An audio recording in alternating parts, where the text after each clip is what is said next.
Hello, hello. Good Hey, morning, good hey, afternoon, everybody. I'm Keith. This is Steve, and this is our first attempt at our new live show. Hope everybody enjoys it. It's going to take a little bump in the road here and there, but we're going to get it done well, and I think everybody's going to enjoy it. What do you think, Steve? man, that first one we just tried to do was a crash and burn. I don't think it's going to be our last crash and burn. Maybe it won't crash so hard. Maybe we'll just catch fire, not burn completely. But yeah, they're going to be Man, I tell you, different. I love hearing myself talk, but I hate hearing myself echo. Yeah, I gotcha. I've had that problem actually yesterday. Remember, it was pretty bad. So, at any Oh rate, man, how's oh things? man. How's things where you're at? What's going on with you? Yeah, this is a little bit of a different show, although it's our first show, but just so happens I have to be in Colorado right now at our creativity lab in Durango. Usually Keith and I are in the same place in Key Largo, but just timing happened, and now I'm actually being interviewed by Keith, so that's how I'm being brought into the system. Yeah, exactly, exactly. Normally we're gonna be here side by side, but I don't think you'll tell much of a difference other than the background stuff like that. But hopefully it all flows smoothly, and it seems just as though we're sitting not too far away from each other as we normally would. So we're lucky to have the setup the way we do, so we can do this no matter where we're at. So. Uh, No question. Yeah, so you're in Colorado. I'm in Florida. It's warm here today. It's sticky. It's like 76, 86, I think the high is today. And there's a little cold front Wow. coming through. It's going to get a little cooler, but not much. But how about where you're at? It was 19 this morning when I woke up. Oof. So it's warming up. It's warming up. Yeah, I mean it's beautiful sunny day. The Colorado weather for the most part is, even though when it gets cold, if it's sunny, I could definitely put up with it. And Yeah. we've got long johns, things like that, so it's not that bad. And it's pretty, right? You got snow on the ground, and, the scenery is kind of nice to see that kind of winter wonderland. Definitely snow in the mountains. Not so much on the ground anymore. It gets like 40 some during the day, maybe 50. Uh, So yeah, up in Silverton in that area though, I guarantee there's a ton of snow. yeah. Yeah. Well, actually, 40s, 50s is not too terrible, especially if you dress for it. So, all right. So, what do you want to start off talking with today? Well, the big thing we got going on at this Starship, and what I'm going to do is going to switch over to my screen here. So I'm hoping that we're going to be able to see this Starship, the one that they've tested, the full rocket. This is SN10, and as probably a bunch of you know, the first one um, didn't quite make it, explode on the way down, didn't have enough force. The second one um, blew up as well on the pad, and then this one, I'm telling you, I think it's going up, and it's going to land perfectly. I think they just had a couple little miscues on the other ones that they fixed, and I think this one's going to land right on that SpaceX logo they just painted. Well, man, I certainly hope so. I know when these things don't go as planned and they do explode, but you got to think it is rocket science. And people say, "Oh, it's not rocket science." Well, it's actually rocket science, and there's all kinds of other things they're trying to do, trying to learn. Um, so they're gathering their data. They know what happened, what went wrong. Obviously, we would all love to see the whole thing just come back down first time flawless, but that's just probably not realistic. But man, I sure would love to see Hell a no. nice landing today. It would be great. That's the thing, is that a lot of the press, they go, hey, Elon's rocket exploded. It's like, these are all that's the first time it ever flew. I mean, the first time it ever flew. Yeah. So um and the second time, I'm sure they wanted to land, but I think one of the engines got stuck on, and just had a problem, and then one of them didn't relight actually. And then this time, I think they have three Raptor engines on here, um and they're actually going to be able to light up all three, and the two healthiest ones they're going to keep on. I think there's a center one, and then no, there's three separate ones, and they're on that gimbal. Yeah. So I think this time they're lighting all three. The two healthiest ones they're gonna keep on. They're gonna let the other one go, and hopefully it lands. It's so funny, Elon Musk. He'll get out onto Twitter. He'll be talking back and forth, and somebody will come up with a great idea, and he'll just say that makes sense, and all of a sudden it's in a Tesla car as an option. It's on a SpaceX rocket. I mean, it's pretty cool how that works. Yeah, it is amazing, and I'll tell you, as much as nobody liked to see him, explode landing, they did nearly land, but the descent and all the other things they wanted to do actually looked like it went off flawlessly. And maybe let's talk a little bit about the differences between the other rockets he has that are landing. He's got the Falcon and those boosters, and the Dragon capsule for the astronauts. But what are the differences in the rockets? Do you know what the differences are between the rocket engines that are in the spaceship, and as opposed to the ones that are in the Falcon?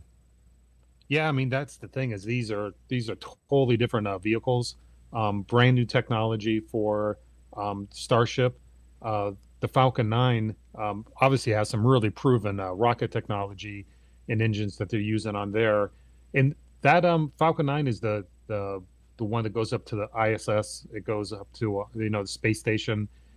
It's one dropping off those Starlink um, satellites up there, as well as government. So that rocket's pretty proven, and I mean it's taken humans into space, so it's really really proven. But Starship, it's a whole nother beast. It's way way way bigger rocket, and in fact, just for a comparison on the size of these rockets, I'm just going to pull up a let's see, SpaceX.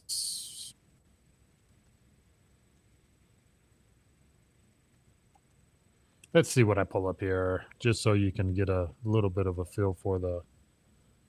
The differences in the size. That's what you're showing us? Yeah, I'll bring. Let me find a nice little graphic on that. Well, I can tell you, Um, I'm really into space flight and the exploration of space movies. Um, but when it comes to the actual technology, I'm definitely not the expert on it. I watch the Everyday Astronaut, and I get on SpaceX's stuff, and NASA.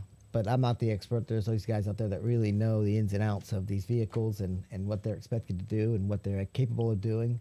But it's so interesting to me. It's so interesting, and I know that that's the future, of mankind, is to explore what's now become the last frontier, space. So it's an obvious evolution in my opinion. yeah, here's a little bit of a picture. The funny thing is, the picture I wanted was on actually Pinterest. I don't have a fucking account, so it couldn't show me. um, the thumbnail I could see, but the other I can't. But on the left here, you can see the Falcon 9, the Falcon 9 Heavy, and then to the right is SpaceX.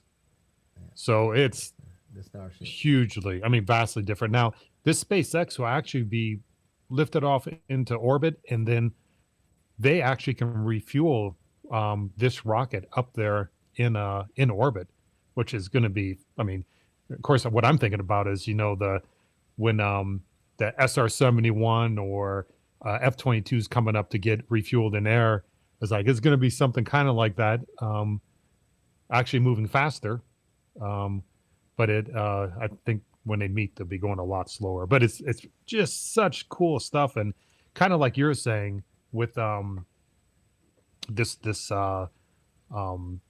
rockets and space in general. It's like, Elon's really got us excited about going back to the moon, going to Mars. This is the first commercial company to actually send humans into space. I mean, only countries have done that. I mean, I don't think enough people give him credit for where he's going and what he's done.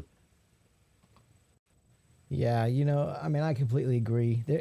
Um, what NASA was doing for the longest time with the space shuttle really didn't generate much interest from the public. There was, you even mentioned going to the moon. It was too expensive. It was too this. We've already been there, and there was no It was almost like they were just letting it go. And he has certainly brought back a renewed excitement for getting out into Mm. space. So it's really, and what he's been able to do, it's next level with the landing of the booster rockets and the rocket and reusing everything and the technology. He actually makes it really. It was already really cool. Now it's really really cool, and it's just going to continue from there, huh? Yeah, I tell you, when you saw that video of two rockets landing side by side, I mean that's like out of a damn movie. That's not something that you can even imagine could happen. I mean, most of the time, they either had parachutes on them or, it just landing a rocket back on Earth and then taking it up another level and landing on a barge with big ass waves crashing against it. It's something else. Yeah. It's and think about this Mars thing because I've listened to most of Elon's interviews, um, and he's saying we got to be interplanetary. Something may happen to Earth. Obviously, hopefully not tomorrow or in a few years, but it could be hundreds of years, thousands of years.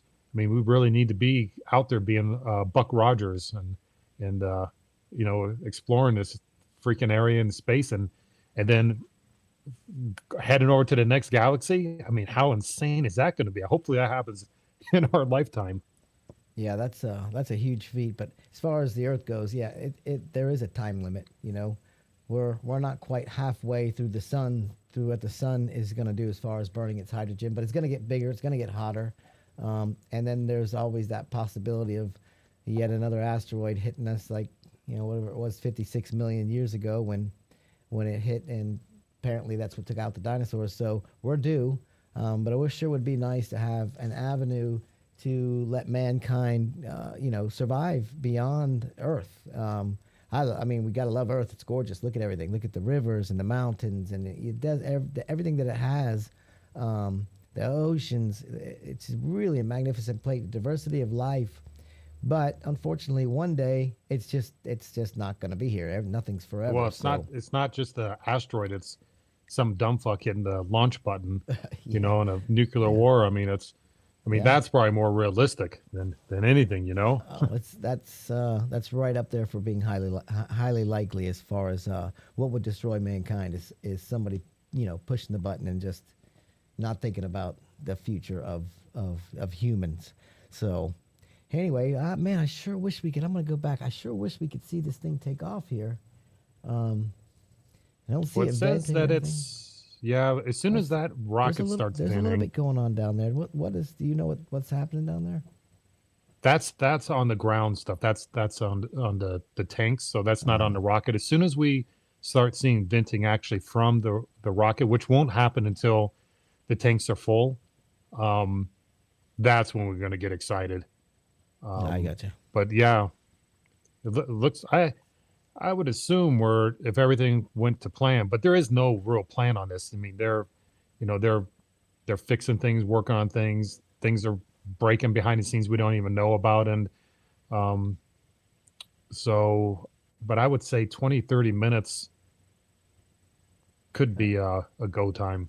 That would be fantastic. And you know how many checks those computer systems are running through, and it's constant. It's constantly running data and checks to see that everything's within whatever parameter they set for it. So, well, Yeah. The while we cool kind of thing with sit, that Falcon 9 is once it starts counting down, and I think it's like 2 minutes. Don't quote me. I'm sure somebody roasts me in the comments, but it just takes off on its own. It's totally autonomous on all the decisions, go no go. I mean, it knows its own health, and um, it shut itself down on the pad on the last Starlink a few nights ago, and just said, "Hey, we got an issue, shutting down, and figure it out. Come back the next evening and see what happens." So it's exactly. pretty exciting stuff. Oh, it's exciting. So I say we just keep let's keep this tabs on this the SN10 starting to vent. As soon as we start that vent, let's get back to this. But All right. Hey, there's a lot of people out there that have amazing yeah. SpaceX channels that can talk a lot more in depth about all Oh, I this than know. we can. But I say we talk about some other fun stuff until till it's Well, ready to go. I want to do this. We had a comment come in, our first comment. So this is Deborah Marks. Thank you, Deborah. Says looking and sounding great. Congrats on the first episode. So that's promising. At least they can hear us and they can see us. Yeah, yeah, fantastic. So thank you, Deborah. We appreciate it.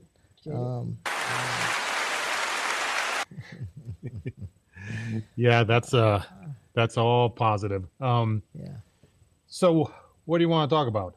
Well, I've got a couple things that I've been just mulling around with. How about you? Do you want to start with that? Do you have anything else that you wanted to talk about, or do you want me to go? I'll kind of throw it in your court and tell me what you want to do.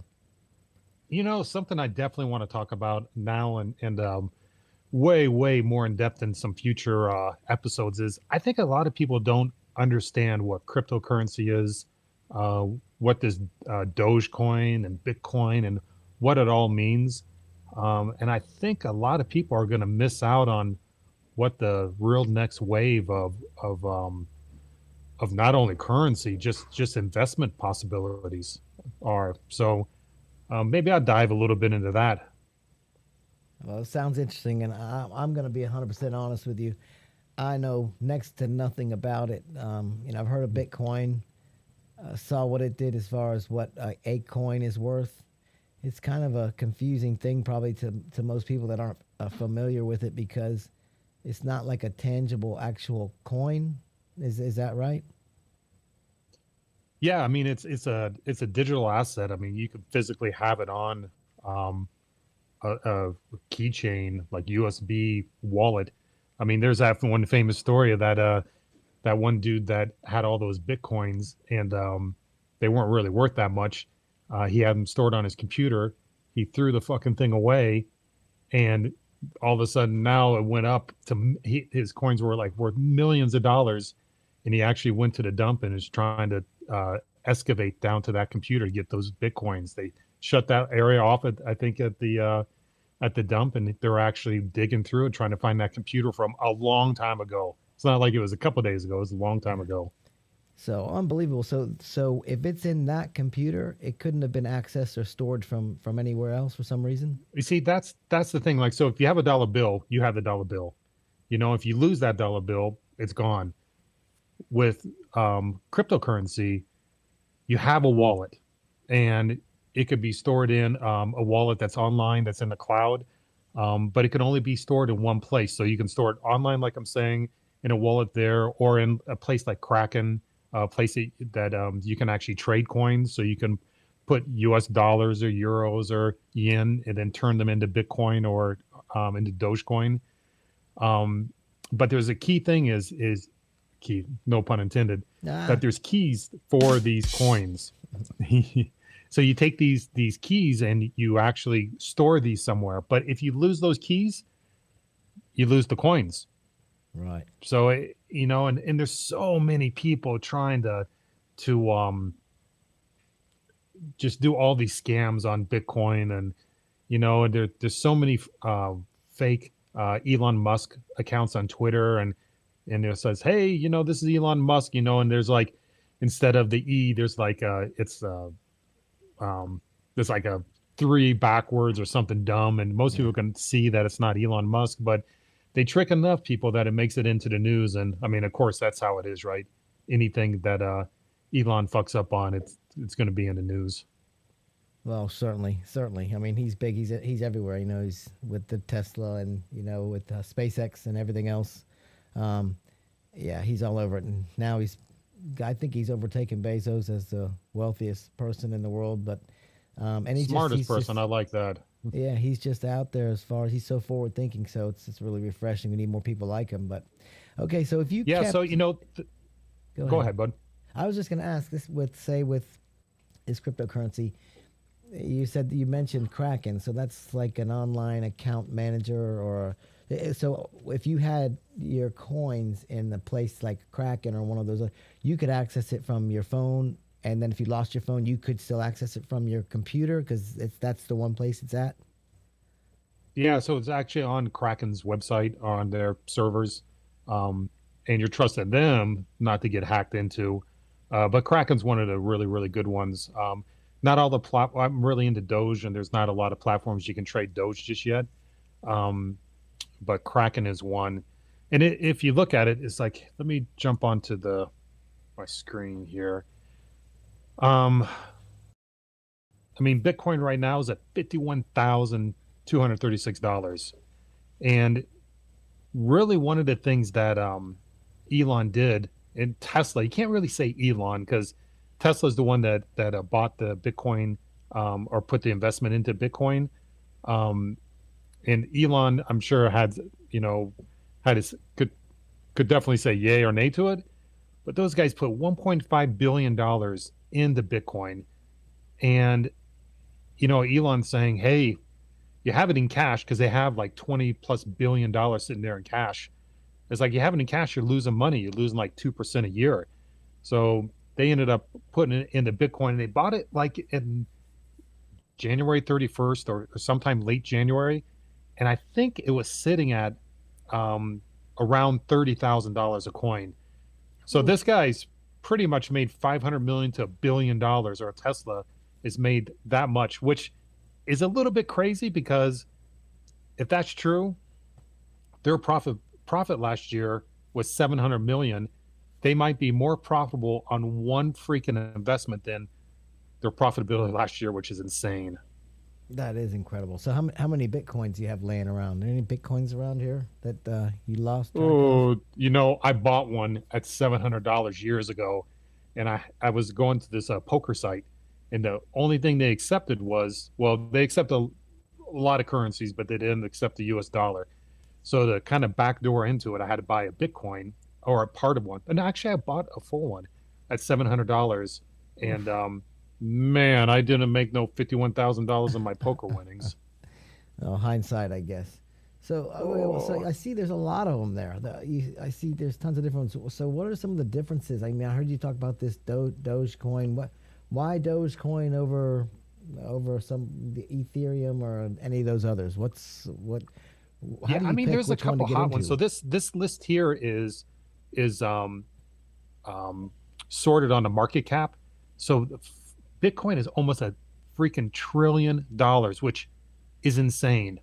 Um, the next one down is Ethereum. So you got Ethereum, Polkadot, Ripple, um, Chainlink. Really, a lot of these other coins, they're trying to grab like a certain part of the market, saying, "Hey, you're not going to do transactions with Bitcoin. If you think of Bitcoin, think of it as gold. Like you can buy gold and you can kind of let it sit there and then sell it, but you wouldn't go down to the market and trade, hey, I need a pack of gum and I'm going to give you some gold for it. It'd just be too difficult. And that's kind of the same way with Bitcoin. If I go down and buy a pack of gum with Bitcoin, it's going to be like 0.00001 Bitcoin. It's like it doesn't you can't understand the prices. And that's why I like that Dogecoin. And then you got to go pretty far down the list to get to the Dogecoin, but right now it's sitting at 5 cents. I think the high was like at 8 cents or something. But it sat pretty dormant for a long time at when I originally bought in was like 0.009, so less than a cent. And it was lower than that even before I got in. But the cool thing about Dogecoin is that if it becomes um, the currency for the people's currency, which is kind of what a lot of people are pushing towards. Um, this is one that's not going to go to $50,000. I mean, I'd love for it to go to $50,000 because I have an investment in Dogecoin, but it's most likely going to be somewhere between, I don't know, 10 cents and a couple dollars. So now all of a sudden, if this is a worldwide currency and prices are starting to kind of be based on something like Dogecoin, you can understand one Dogecoin is going to be worth X amount. I mean, we're going to be, you know, uh, using the Dogecoin just like the U.S. dollar. You go travel around and you go to, let's say, Tokyo. You see the prices in yen. It's like 100 and whatever $20 for $1. You got to calculate it out.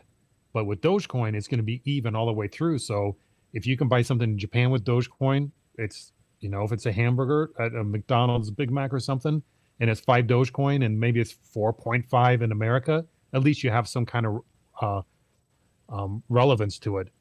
And that's really the big thing about Bitcoin is Bitcoin. I think there's like 128 million Bitcoins or something in that nature. Freaking Dogecoin, there are a ton of them. There's billions of them, and there's 5 billion added every year. So where um, Bitcoin is very, I mean, it's inflated to 50,000 a coin. Dogecoin is actually going down um, because we have more and more Bitcoin or more and more Dogecoins coming in.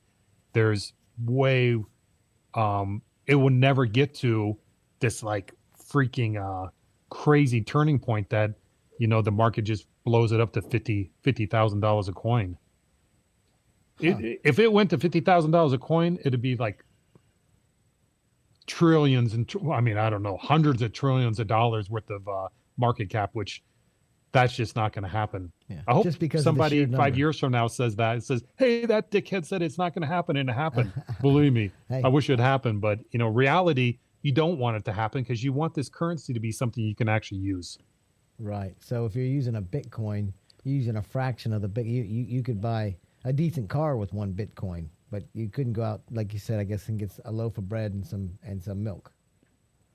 Yeah, you just can't correlate that, that little percentage of Bitcoin. So think of this Dogecoin or some of these other coins as this is the daily coin. This is something that you could actually, go buy a pack of gum and understand, the relevance of that money. And, it's a much bigger conversation that I'm sure we're going to have in a future episode, diving deeper into Dogecoin and how all it can work. But the main thing to know about Dogecoin and kind of why we're talking about it with Starship today is that Elon really is backing Dogecoin a lot. He tweets about it a ton. In fact, I don't know if my screen's up right now, but Oh yeah. here's Elon, putting up The Doge mascot. the Doge. Yeah, and you are welcome. And he knows when he puts it up there, it starts to blow up. And then he got into this point of looking at who held most of the Dogecoin, and there were like some whales, meaning people that have a ton of it. It was imbalanced where a few people owned a huge percentage of Dogecoin, which means if they dumped it on the market, it would just crash. And what Elon wants is something that's going to be more predictable. I mean, it could still be going up, up, up, up, but not, up to 10 cents and then down to 2 cents and then up to 25 cents. I mean, we want something that's a little more consistent. And he put the ultimatum out there is if the whales sell off their coin, their Dogecoin, and it becomes nobody owns more than 5%, then he's going to back it with real money. So Wow. that was my hook. That's why I'm into Doge is I think that you literally have one of the smartest guys, if not the smartest guy for disrupting industries like with PayPal and financial. And by the way, that's one reason I'm really into this because this isn't some random dickhead, wanting Doge to take off. This is a guy that started PayPal and he already understood how transactions work and what should be happening. He wanted to take PayPal way further than the rest of the people that were on that team, and they got too scared. So I think this is him coming back saying, we can do this now. This Dogecoin is perfect for this. So you've got those things going for it. And my thinking on this is that Dogecoin is going to be the currency for his Starlink system, meaning this Starlink system is an satellite internet setup that he has. It's going to be worldwide, or North Pole to South Pole, and that might be the currency. That might be what you utilize online, like maybe the only currency. And he can keep everything. I mean, he's regulating it. Nobody can say, hey, what you can do and can't do up in space on his satellites. So that beam goes down to China. If you have a satellite receiver, you're able to get on, see what the news is, be able to buy things with your Dogecoin. You don't have to worry about, your local currency. It's pretty freaking epic. Does all that even make sense? Because I know you're into it a It, little bit and you've heard me yeah, talk about it, but it does. It does. And I'll tell you, makes sense. Like what I was reading about it, it's like a tipping platform for uh, Facebook or any, like even a lot of these live streams. It's a way to transfer funds, I guess, similar like a PayPal. It's backed by the money you invest in it. Um, and if it becomes a currency, yeah, another question I have though is it worth having, say, a Dogecoin as opposed to a Bitcoin, which I don't know who can afford that unless you have $1.5 billion. But a Dogecoin, if you add billions next year, then you say your Dogecoin is worth whatever it was, 5 cents, and then they add billions out there next year, and then now all of a sudden your Dogecoin is worth 2 cents. How is that good for your investment? well, I mean, like the US dollar, they're printing money. They have a problem, they print money. And a lot of countries do that. It's not just America. Um, so there's no control by us as retail investors or anybody into really where the dollar goes. It's pretty much where the government says. Dogecoin is run by the market, exclusively by the market. It's not backed by any funds. They're not insured by anybody. And the when coins are added in, yeah, okay, there's going to be 5 billion more coins at, let's hope, 10 cents or 15 cents each, but there's going to be tons more people buying these coins, and it's not that they're buying one coin. You know, who's going to buy 15 cents? They're going to buy, thousands of coins and actually use them as currency, and hoping that, just like, if you held a bunch of yen and it went up, then all of a sudden you have more buying power of buying stuff, in America. I gotcha.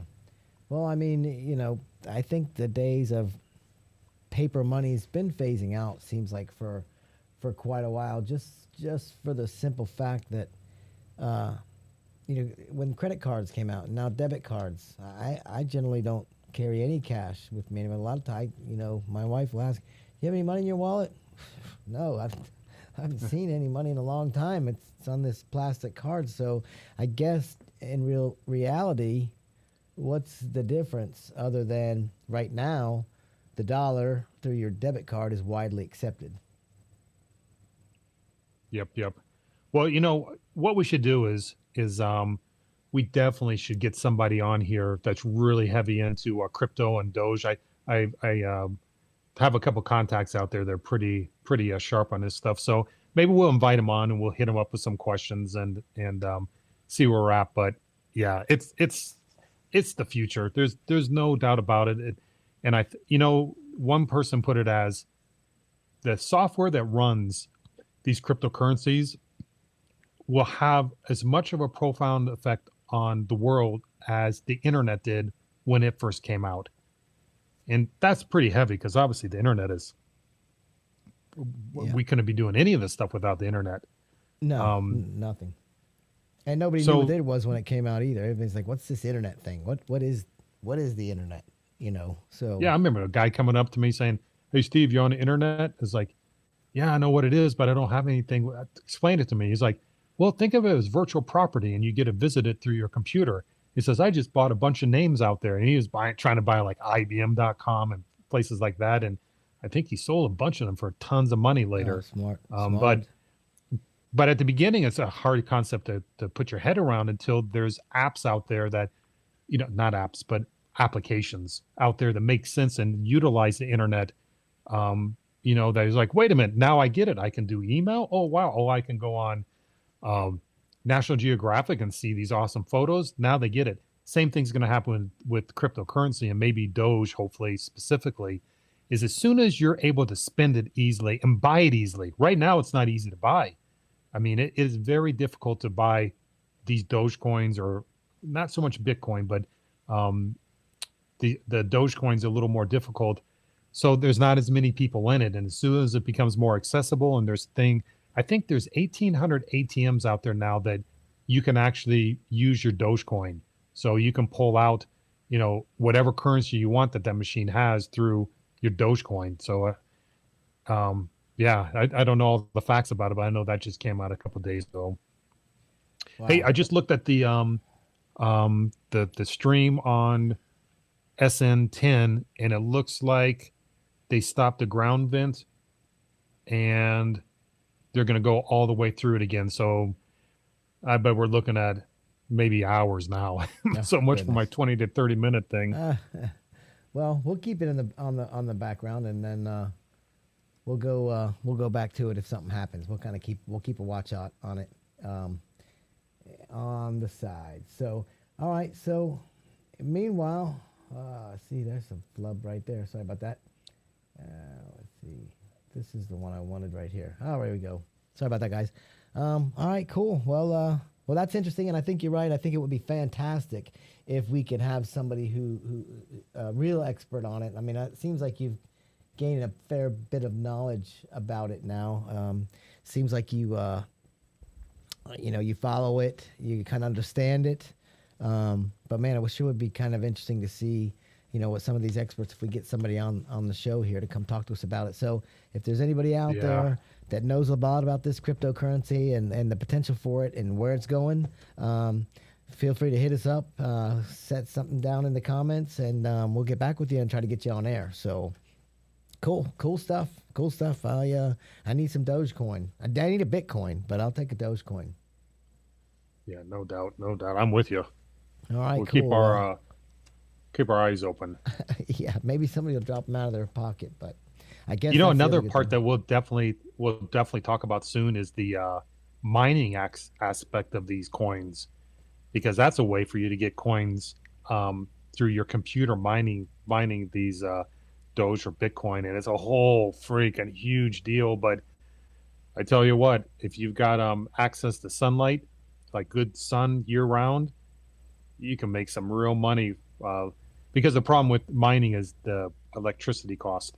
Like Uh, the computers that plug in, they're not 110, they're 240, and they take a lot of power. But if you have a solar field and you don't have to worry about the power side of it, man, you can make some cash.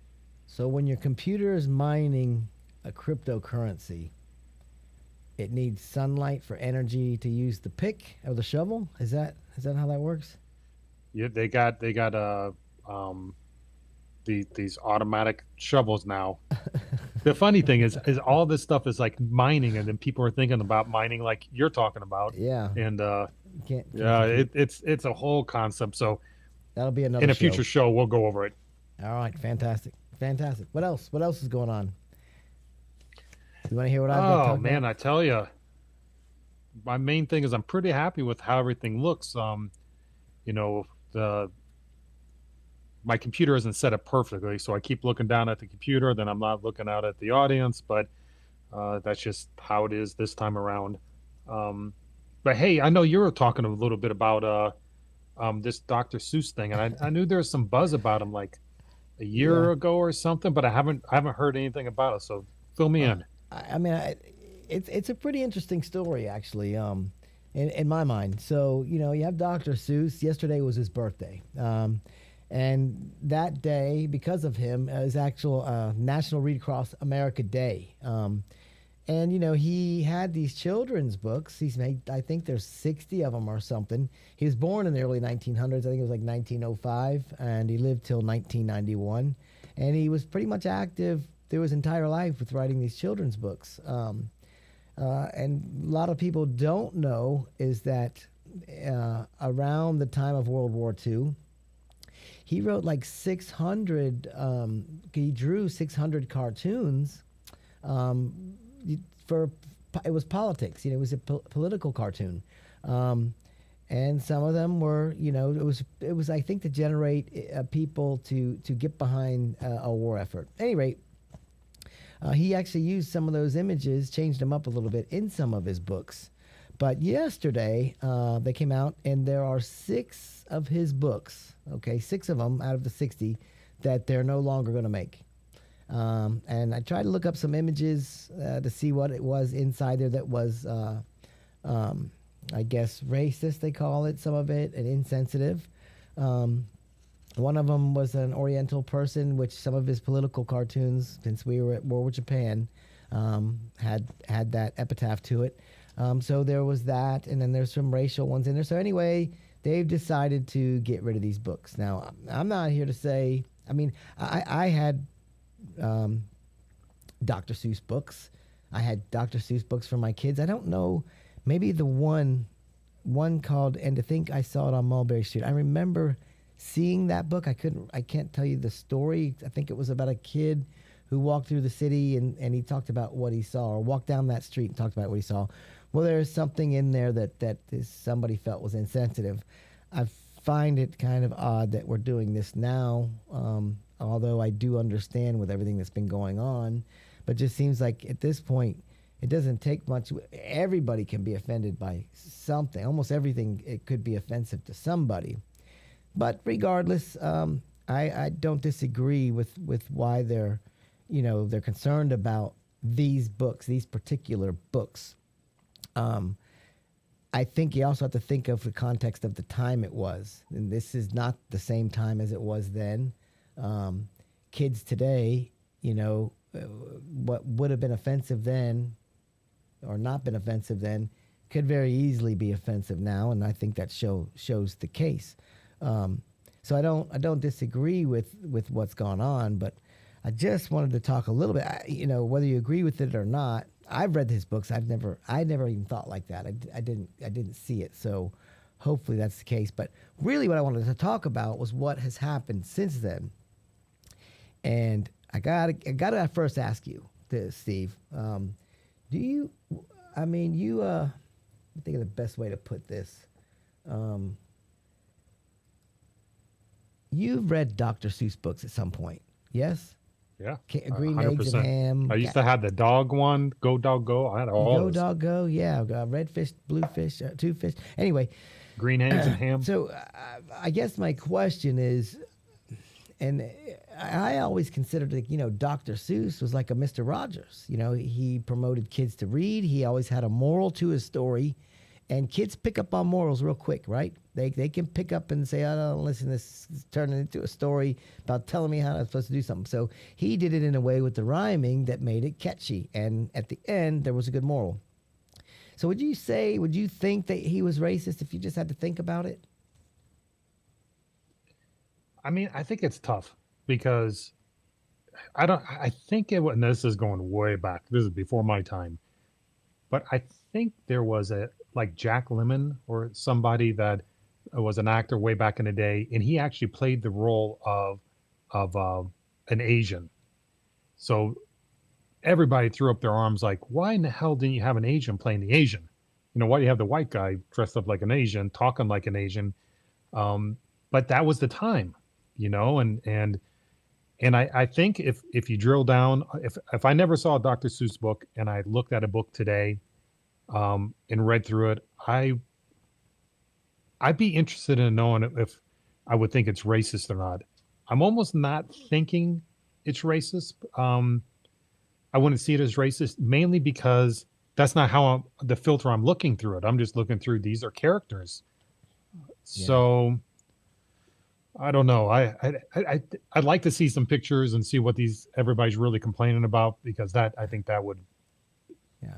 It would probably take it out of context because it'd be one picture and it wouldn't be the rest of the story. But I don't know. I think we're just becoming so politically correct. It's getting tough. It is getting tough. And the last thing anybody wants to do is offend anybody. We don't want to do that. But in all fairness, and I'm just going by a lot of what I was reading about it, these days, we need to be more inclusive, obviously. It's been so long that hasn't quite been enough inclusion from whether your race or your sex or your preference, sexual preference, whatever it is, not enough inclusion.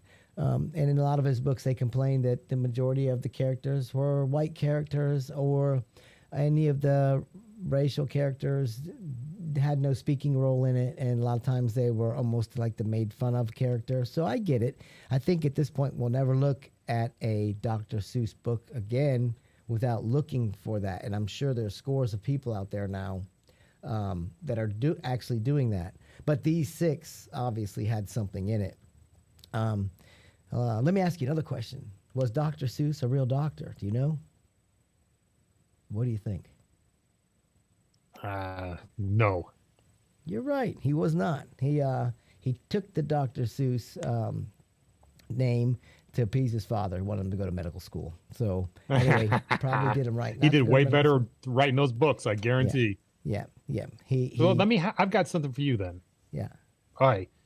And this might be getting a little deeper, but it's getting a little more into what reality is today.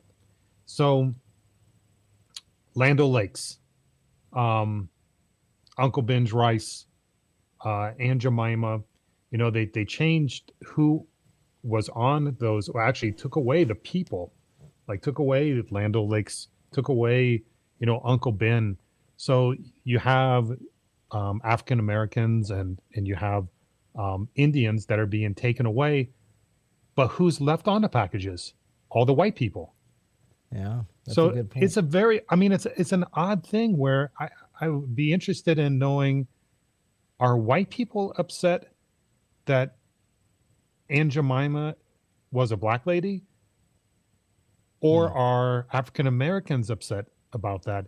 Because I think a lot of times people get all riled up for other people's causes that aren't causes of their own. And it's a very weird thing that all of a sudden it's like it's okay to be white on the package, but you can't have other people of other races and color on the package. Yeah, you're right. You're right. But in the case of like Aunt Jemima, she was a real person, and she actually profited fairly well off of that. I don't think she was offended. Um, and you have what's some of the there's some other ones that they're white people on packages selling food. Mrs. White's sells. I don't know. There's other ones, and they're not offensive. But you got to say, Aunt Jemima was fantastic. I would want to eat her food at a restaurant or wherever. So I I don't mean, see it so like Land much. O'Lakes. The Land Yeah, O'Lakes was Indian. like, to me, looking at it, it was like, that's a cool ass Indian. Yeah, It just made me. I assumed there was some connection to that company, and I didn't look at that as something negative. Of course, I'm not Indian, but I mean, it's like how far does it go, and yeah, then does it all of a sudden you can't say anything to anybody without just being, calling everybody it, and just at some point in time we'll all have to have glasses on so nobody can see, where our eyes have to be just straight.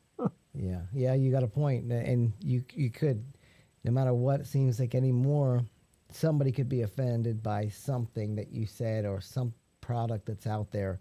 It could be offensive to somebody. You know what I mean? And there's a difference between offensive and the truth.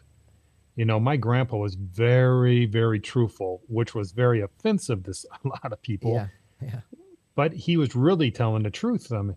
I mean, yeah. I distinctly remember I was a kid, and here comes, I wasn't that much of a kid. I was actually a little bit older. But here comes one of the neighbors walking down the street, and she comes up and says, "Hi, Don, and, Stevie." And then when she turned around, Grandpa goes, "Man, you are really starting to get a big ass." He said it to And her. said it to her, and she was like, and then she came back and says, "You were right." It's Oh like wow. I just didn't even know, and she lost a ton of weight. Not saying Well, that that's a great way to get into Weight Watchers, but yeah, um, it's like that is the truth, but it's offensive, obviously, to yeah, to call that out. But he actually ended up helping her out. yeah. Well, like I said, it was a different time, probably also. And nowadays it's very easy to offend somebody. But really, what I really wanted to talk about this whole story. I'm sorry, I kind of got off, but it was just interesting banter back and forth. Okay, so what I'm finding interesting about this whole story is, okay, you have these 6 books, right? 6 of them that you can no longer get. So just a couple of days ago, one of them's called "And to Think I Saw It on Mulberry Street." Okay, if you go back, I think it's either Monday or Friday, something like that. You could buy that book for $2.99. $2.99 all day long. They're bidding them right now. There was a bid up to 170 for one of them. 216 was the last one I saw. $216, and they're still bidding on these books. Um, the other one's called "If I Ran the Zoo." It went for 99 cents on Monday. They have one right now for $395, and one somebody claims it's a first edition that was selling for 99 cents, $810, and they're still bidding on it. So my question is this a worthy investment? Why do you think this is happening? Is it just because you're not going to ever be able to have them again? And is this going to be kind of the norm with these things? Like, what if you had a box of Aunt Jemima pancake which you can't get it anymore? I mean, what do you think about a book that was $1 a couple of days ago that's now $500+? Yeah, I mean it's for all the wrong reasons, that it's spiking. But so they're not the the people that own the books. They're not allowing them to print anymore, or is that printer just not printing them anymore? Now they actually own the publishing to it. I think Dr. Seuss publishes their own books. I believe the way I read it. So yeah, and they own the rights to it. So they're not printing anymore of those. Another Wow, thing because I had, I mean, that Mulberry Street one, I remember that one. yeah, no And longer, no longer. yeah, I mean, we definitely have to see what's going on with that. But actually, it's kind of funny to even bring this up, but the Land O'Lakes, the Indian that was on there. So my uncle taught me a little trick where you can cut out the box at the top, and then you fold it up to where her knees are behind the cutout, I can and see you where open this it is up, and going. you know where that's going. So Yeah, actually, when they that's not just changed the racist, that's Land sexist. O'Lakes, I actually went on eBay and I actually bought a freaking box, and I forget how much it was. I think it was something stupid. It was like $10 or $12 or something dumb, something you just threw away before. It was But the I thought, box with no man, butter. You're just buying just the box. I just bought the box because I just wanted to have that to show, some grandkids something. Because I remember as soon as my uncle showed me that, I was like, oh my God, I'm never going to forget I'm never this. gonna forget it. And Oh well. yeah, but so there is what, so that's the reason I bought it. No, for no other reason except for that, the books. I don't know, man. I see that as a real investment. The Dr. Seuss books, if they're really not going to print them anymore, Not it's those all based on six. scarcity. Not those six, and who knows? You're gonna have these collectors out there, obviously, and I'd like to see where this ends as far as what people are willing to pay for one copy. And some of them were pretty beat up looking from what I saw too. I mean, just like the ones I had, my kids had, they read them so much that they're torn to shreds, and they're selling There's a like lot of attic crazy. getting torn, put upside down right now. Yeah, Everybody looking. exactly, I remember I used exactly. to have that. Oh man, I guarantee it. So I will say this about Dr. Seuss. He realized as time went on that even some of the things he was the not so much. I don't think the words in the book were great. Yeah, all rhymed and it was good. But the illustrations was the problem. So he became aware of it. He changed some of the illustrations in some of the books. And some of his later books, like I think Horton Hears a Who's one of them, it was more of an inclusive type book. So he realized what was happening. I don't think that he necessarily would disagree with this decision right now in the time that we're in, especially. But I just wish that there could have been some way where maybe they could have changed the illustration. If the words in the book, which everything is like a rhyme, everything is a rhyme to him. If that was offensive, maybe that can't be changed. But maybe just instead of doing away with the whole book altogether, remove the offensive images, include some other types of people. Include Asians and black people and obviously girls and LBGT whatever. Be more inclusive, but I just hate to see the whole thing just get thrown away, and that's the end of that.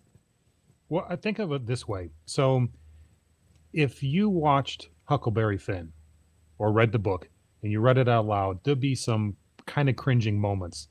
Not that it was anything out of, normal nomenclature back then. That's just how it was. But then you watch Blazing Saddles.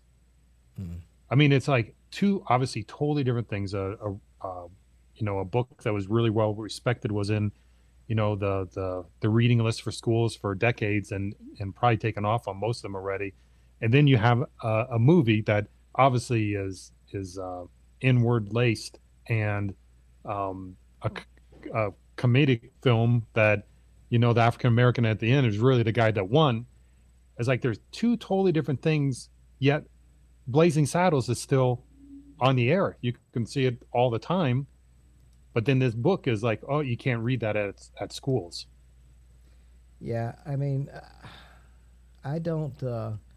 I don't quite understand that, but I'll tell you this: movies like that, which were hilarious, and not, I didn't see offensive, but somebody, I don't think you're going to see those kinds of movies anymore. But comedy in general, comedy was all about making fun of anybody. Look at Dave Chappelle. I mean, it's obvious some of the funniest comedy, or the only comedy you can kind of get away with, is comedy of making fun of yourself.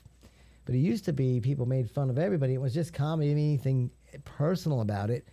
But, if you said something about somebody being obese or another color or another gender, or like me, I'm not tall. I get constantly my whole life talking about how short I am. There's actually a song, I don't know if you ever heard it. It's called Short People. I have no reason to like. Oh, I had some yeah. buddies that played that song constantly, but I just laughed. I didn't say you can't, that song can't ever be played again because it offends me. You know what I mean? I didn't see it that way. It was just, I am short. So okay, you can make fun of it and how I react to it. I understand when you're talking about a large mass of people, say from a different race, whether it be Asian or Hispanic or black or whatever, and in a large portion, and everybody's being treated like that, then certainly that there needs to be change. And I hope that we can just get to the point to where, because I don't consider myself racist. Somebody would tell me that I'm racist, but I can't agree with that. I treat everybody equally, regardless of who you are. I just don't feel like I am. Yeah, but that's the thing is it's also coming from a couple guys that live mostly in white areas. I mean, it's just kind of our upbringing. Um, I just think that I think there's a line of actually being politically correct, because just like you said with comedians, you know, back in the day, the comedians would come on the stage, go on like even like a Seinfeld, um, uh, really Eddie Murphy, any of these guys, they would go into a little club and test out their material, and they'd see if it worked or not. Now with all these freaking iPhones and camera phones, people are recording them, and anything they say that might be a little bit off color, they're just roasted. So I've heard a couple of them talking about, I don't know where comedy's going to go, because you know it, what can you say? You can be like Dave Chappelle, and he still tells it as it is, but there's not that many people that have that kind of leverage, because he's pretty much got fuck you money. He doesn't Yeah. care. Like, what are they going to do? Shut him off and not have, another Netflix show? He's like, he doesn't give a shit. Probably. He's like, I made that money Yeah. back, and now I'm back into enjoying life. Yeah, it could be. It could be. And like you said, he's to the position now where it doesn't really matter, and he can say what he wants to say, but people still respond to it. You know what I mean? That's the other thing. But it could be something that you said. This is the other thing. It could be 5 years ago, 10 years ago, something that you said, and now it comes back. But now everybody's got a cell phone. Everybody's got a video camera. So everything that you say is right now. So anyway, I would love to get beyond just race. I think it's a lot media driven. I mean, we're all racists out there, and they need to be weeded out. But I think we need to we need to kind of all come together, and if somebody's treated in that way, they need to be singled out. They need to be pointed out. Everybody needs to know that that's what they did. But I think in general, people are not really like that anymore. Anyway, I just really wanted to talk about that. This might be the new Bitcoin, an $800 McElligot's Pool, or Ambient Zebra. These books are going to be worth a lot of money, and I don't know. I may still have some somewhere. I got to go back through my boxes, because I had a ton of kids' books, all Dr. Seuss books. So I may be I've sitting got a on one of bunch them. too, guaranteed. Well, yeah, didn't mean to get all that serious on our first Yeah, episode, but yeah, it's kind yeah, of a serious topic that It That is. It is. but It is. it's just because it does affect our, you know, affects everybody, how we communicate, everything, and what we watch on TV is getting so filtered, and that's why I Yeah. love looking at TikTok and YouTube and things like that because they're a hell of a lot less filtered. Right. Um, hey, it looks like the SN10 farm venting is going on. There's definitely a lot of venting going on, so I'm hoping that here Let's pretty soon something's going to happen. well, let's go back to that one.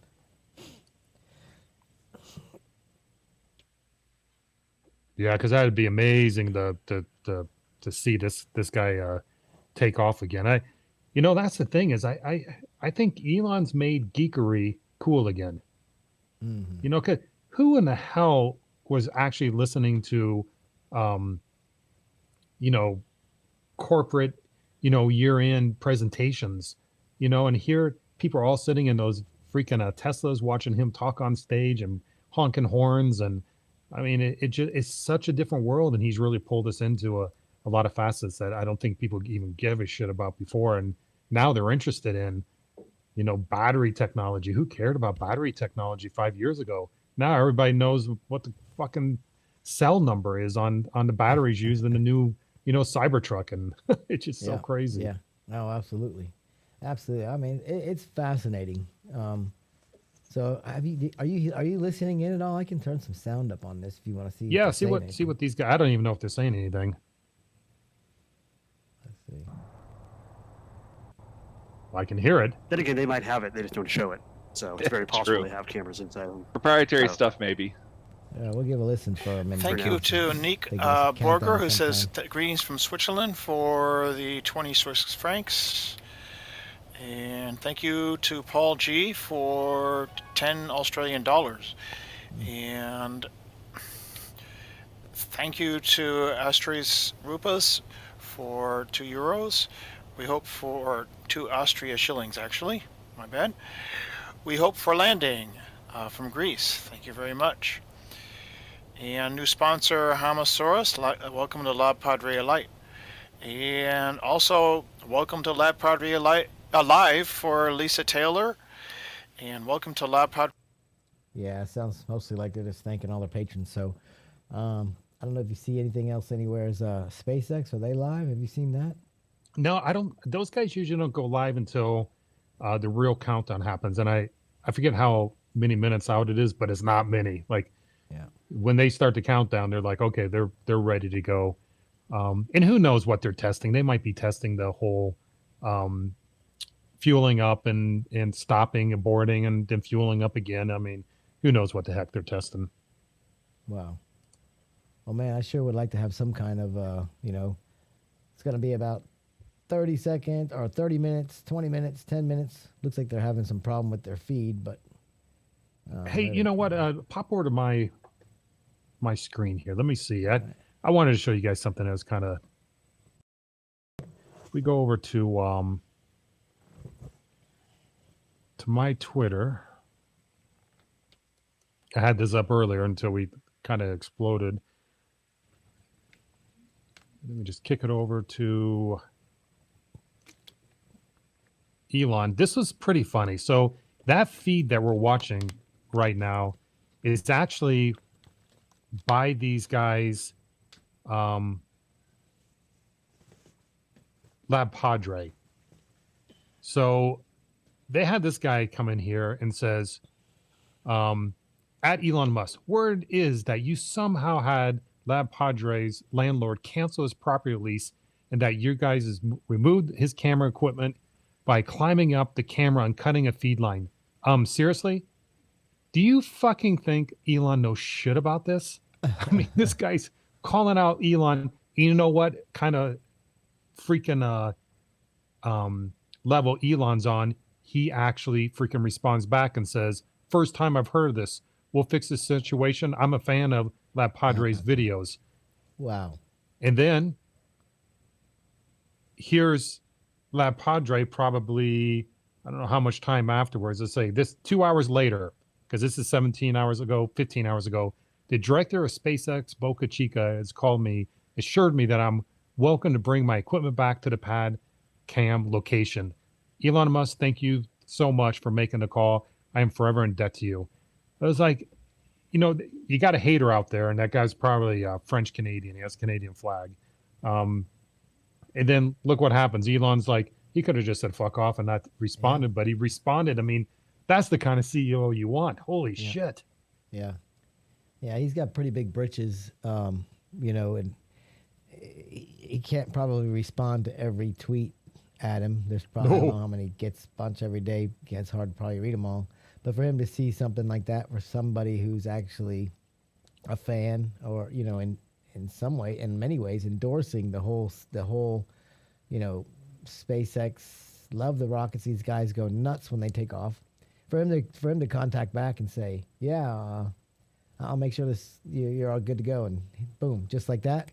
Yeah, bring your camera back. That's saying something about him. No, did you see this this tweet by the dude that is going on that ride to the moon, around the moon? Isn't there, like, it's more than it's a road to the moon? No, Yeah, so this guy's ultra rich, and here's a translate of his tweet from yesterday. It says 8 people will be invited to the monthly trip scheduled for 2023. We will start accepting applications from today. Let's make this a fun trip together. So he's wanting a bunch of artists to come along with him to go actually freaking orbit the moon, create some artwork on the way back from their experience. But again, are you kidding me? 2023 is not that far away.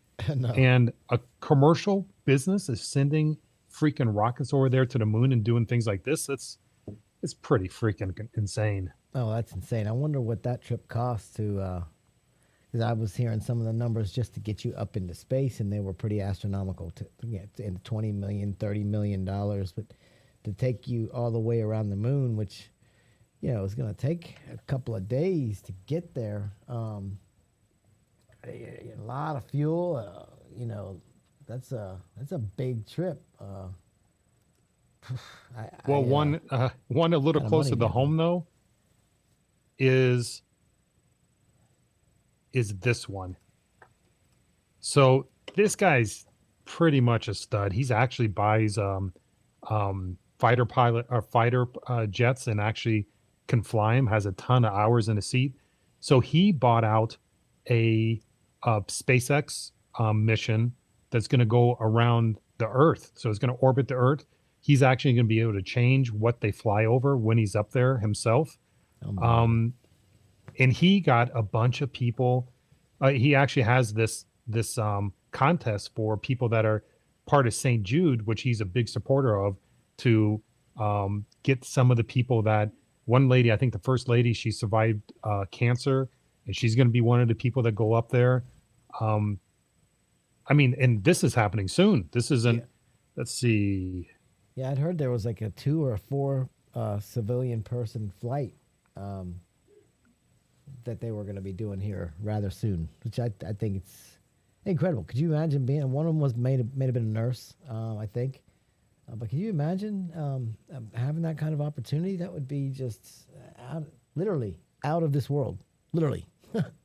It's so crazy. It's so freaking crazy. And, this is freaking Elon, making this stuff happen. I mean, I'm not trying to write him the whole time, but it's just unbelievable what, because that was really for like astronauts only. I mean, this will be astronauts. These people will be astronauts, but like, the classically trained astronaut, which is kind of went out the window, because you probably seen those videos of the Falcon 9 going up with the astronauts. They don't have a lot of buttons they have to push. In fact, I don't know if I think they're playing the same games that are in Tesla on the screen, because they have no control of the ship.